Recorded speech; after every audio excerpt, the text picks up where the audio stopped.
right now. Pittsburgh's best sports show is about to begin. Call us or tweet us.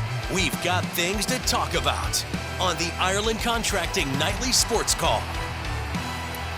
All right, thanks a lot, Jess, and thank you for tuning in to the Ireland Contracting Nightly Sports Call. Rich Walsh. I'll be joined by Chris Mueller over at the 93.7 and the Fan Cam in a matter of moments. And we're going to be talking about the Steelers' big one against Cleveland. It's a 4-game stretch, division games that comes to an end here before they get a little break. But I wouldn't call it a little break because then you're headed to Philadelphia next week. But this is a must-win for the Steelers, a 3-9 Browns team that's struggling right now. Jameis Winston throws just as many picks as he does touchdowns. And it's a prime game for someone like Dante Jackson, who leads the AFC in interceptions, and maybe Joey Porter Jr. to come up with a big splash play like the Steelers have been doing the last few weeks and how they win games. I think they should have won that game in Cleveland. And I totally blame that loss on Mike Tomlin and some decisions he made, but also the defense faltered at the end of the game. You could blame it on the punter. There's so many people to blame, but for me, it comes down to Mike Tomlin leaving Justin Fields in the game, trying to throw deep on third down. If they get that first down on third down, they beat the Browns and come home. But maybe they don't beat the Bengals. I think that motivated them to beat the Bengals. Anyway, they're in a good position right now to make it 2 in a row. They should make it 2 in a row. They better make it 2 in a row. They're significant favorites. The Browns, I think, played the Jerry Jeudy revenge game. He had the greatest revenge game performance literally any wide receiver has ever put up. I think they will be having a letdown coming back across the country to play another road game. I've seen one sort of common sentiment that makes me a little uneasy, and that's not just Steelers observers in the media predicting a win, but predicting a blowout, which, again, always unnerves me when there are that many people united, not just on one side, but on the idea that it's going to be lopsided. But this is a healthy team now, Richie. I know we talked yesterday about Calvin Austin.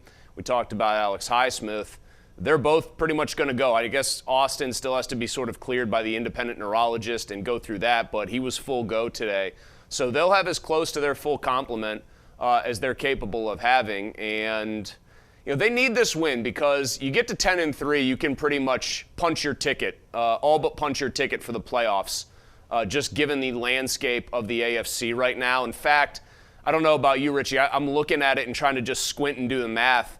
I think if they get to 10 wins, they would just need Indianapolis to lose one more time, and then I don't know what the Dolphins' tiebreakers would be, but you just do know that after this game, you have a true gauntlet with 3 teams, all of whom could win the Super Bowl. You just want to get into double digits, pocket that 10th win so you don't have to worry about it going through those next 3 games. I'm pretty sure if they win 2 games, and one of those games would be the Ravens, so you have to beat you'd have to win this game or next week, and then the Ravens, you would win the division. So that would put them in prime position. Yeah, you would, because you'd have 6 losses maximum that you could get. Baltimore would already have 6.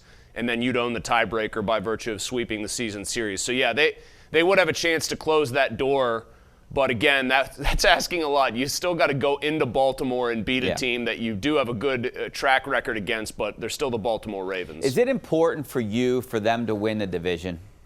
I mean, look, it's almost a lock that they're going to make the playoffs. Yes, I think it is. People go back and forth and say, oh, do you want a specific matchup? Well, you win the division, you're probably going to be the 3rd seed as things stand right now. Unless you beat the Chiefs and the Chiefs falter, which I think is possible, then maybe you jump into that 2nd seed. It feels to me like the real net effect of that first loss to Cleveland is you don't even bother considering the number 1 seed in the conference. But, do you really feel like there's any super favorable matchup, I guess, of the potential first-rounders? You'd have to really think Houston was a super vulnerable division winner and try to angle yourself for 5th place in the conference if you were going to deprioritize winning the division. So I think it's important. You know why? Show that you're going to finish the job. I think it would give me faith because if they win the division, it means they probably get at least 1 of 3, if not 2 of 3 against Philly, Baltimore, Kansas City. That would tell me a lot about what this team is capable of. Yeah, and I think, for me, I like the matchup of Baltimore coming here. I don't fear any of the teams that are below the Steelers in the standings. They've already beaten Denver. I am aware that was a very different Bo Nix. He's gotten much better to his and Sean Payton's credit. I don't fear the Chargers just because I saw this team beat them with Justin Fields. I think they'd be a tough out, like anybody in the playoffs should be. I don't fear the Ravens because I can't keep saying that I'm wary of them when the Steelers keep finding ways to beat them. So yeah, win the division. You win the division. I think it's always easier to have that first game be guaranteed at home, and then you have no idea what happens the rest of the way. The rest of those games could yield some very interesting results. You might find yourself suddenly playing, the home games all the way to the AFC title game. You might have a chance to really do something as like a 3 seed if you have Kansas City, Buffalo maybe go down in flames. So, yeah, win the division because you have a chance to have the path run through your stadium then. Yeah, Kansas City's beatable, I think. They're playing too many close games, kind of like what the Steelers do, winning them late. All right, we got to take a break. 412-575-2600 is the number. Back in a couple minutes with your phone calls.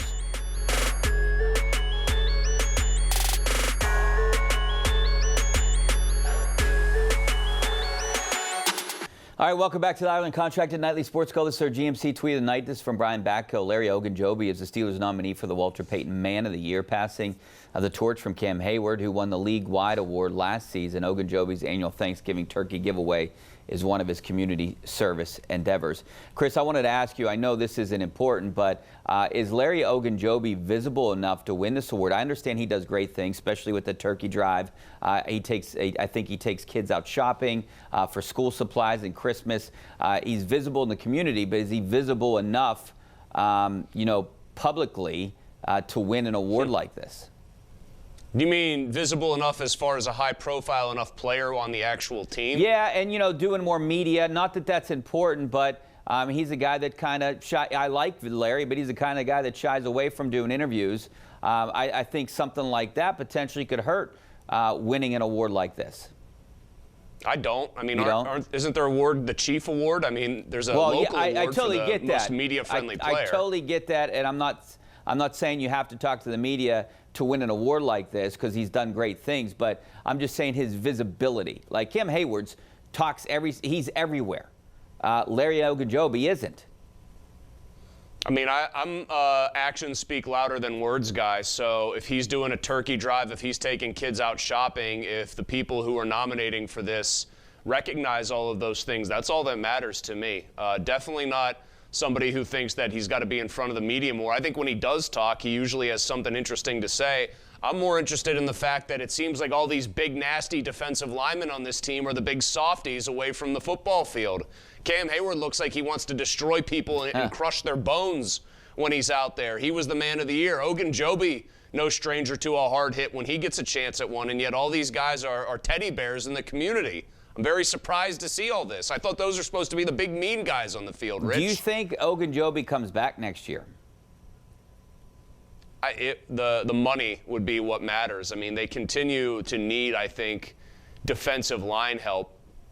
Cam has obviously kind of made people feel better about that because he's having just an incredible season. You still love, I think, Benton's trajectory, even though maybe it's been quieter at times. I still think he's got future star-level player written all over him.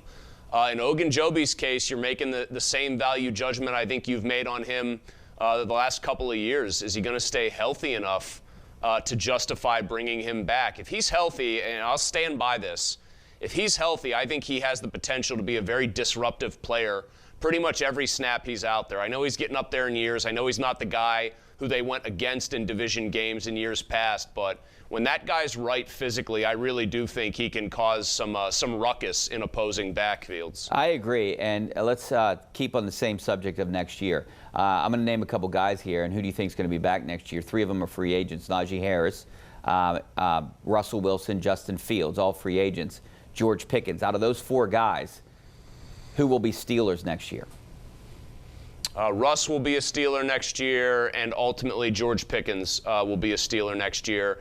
Fields, hold on, let me shake up my imaginary magic 8 ball. Hold on. Future looks hazy for Justin Fields. Najee Harris is going to, I think, go somewhere and get a decent, I don't think it's going to be like this great market-setting contract because I just do not see the Barkley-level explosiveness or anything like that, but Najee will get a nice little deal somewhere else, but I do think the Steelers are ready to move on.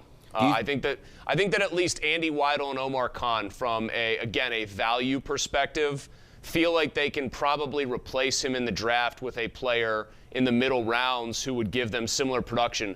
The thing that Najee does have going for him, and I do think it's an impressive thing since we know how physical his style is, we know how hard guys hit in this league, his durability has been a massive boon for them, just being able to count on him being in the lineup every game.